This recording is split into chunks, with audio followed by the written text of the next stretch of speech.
هنكمل نظرية الفصل.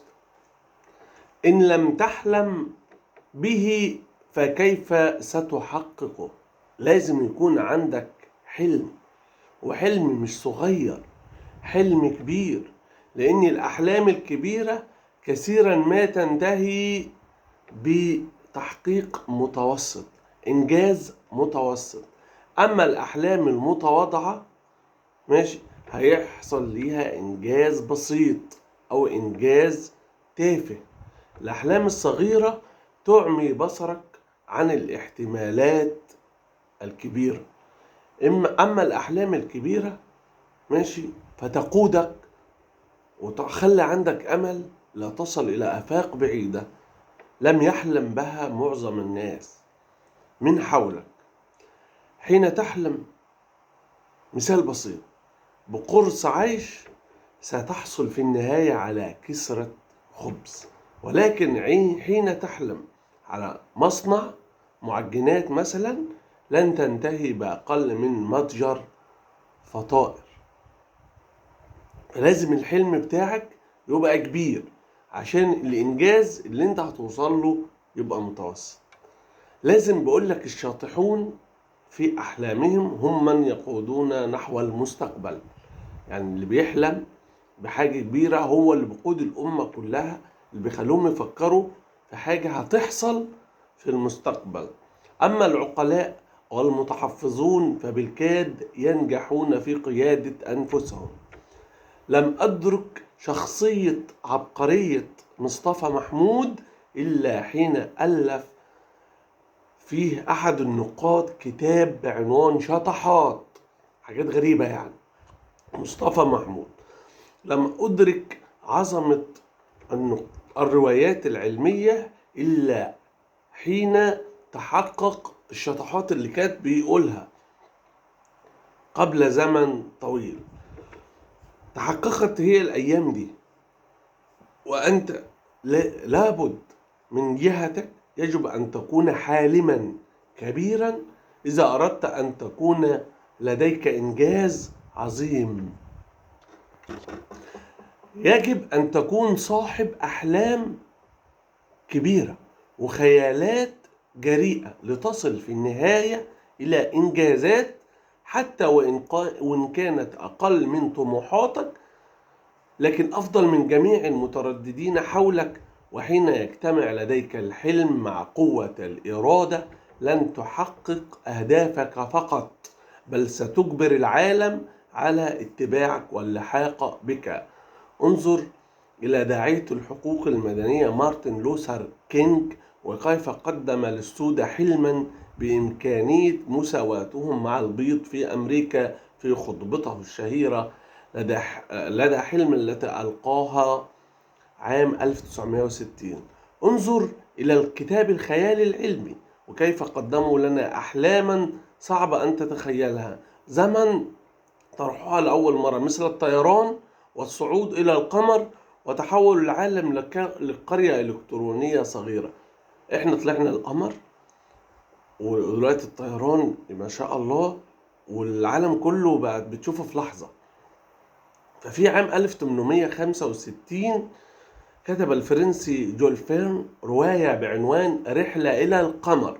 الناس قالوا عليه مجنون، وبعد 100 عام تقريبا انطلقت أبولو 11 قبل ظهورها لوضع أول إنسان على القمر. كتب عن اختراع الغواصة النووية قبل أن ظهورها بزمن طويل في رواية 20,000 فرسخ تحت البحر. حين ظهرت بالفعل أطلق عليها الأمريكان نفس الاسم.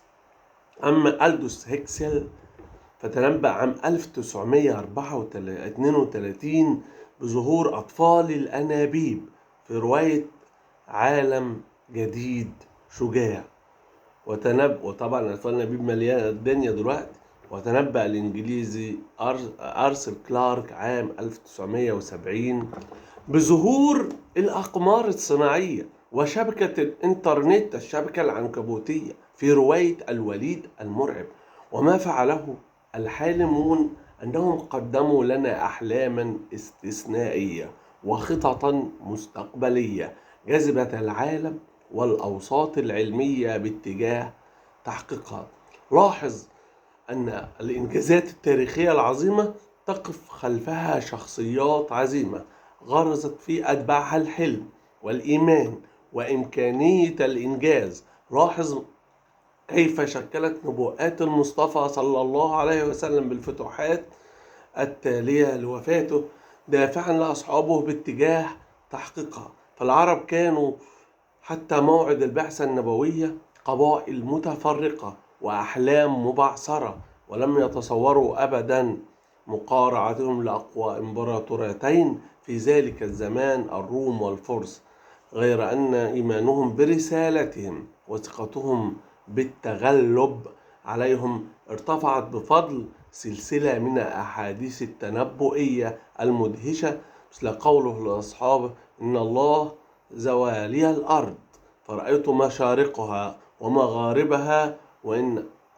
أمني سيبلغ ملكها وما زوي لي منها. وقوله أيضا: إذا هلك كسرى فلا كسرى بعده، وإذا هلك قيصر فلا قيصر بعده، والذي نفسي بيده لتنفقن كنوزها في سبيل الله. وأيضا قوله: إنكم ستفتحون مصر وهي أرض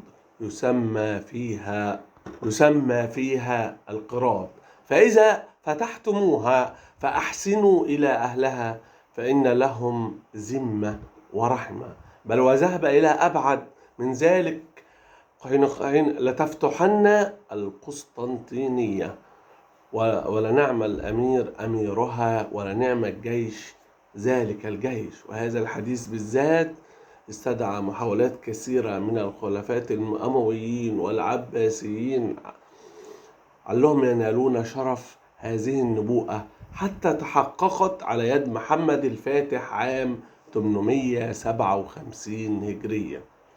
ورغم عدم نيته المسبقة بالخوض في الأحداث التاريخية والنبوءات العلمية، ولكن لا بأس بذلك في حال اقتراع ضرورة وجود حلم فردي يحثك على إنجاز عظيم.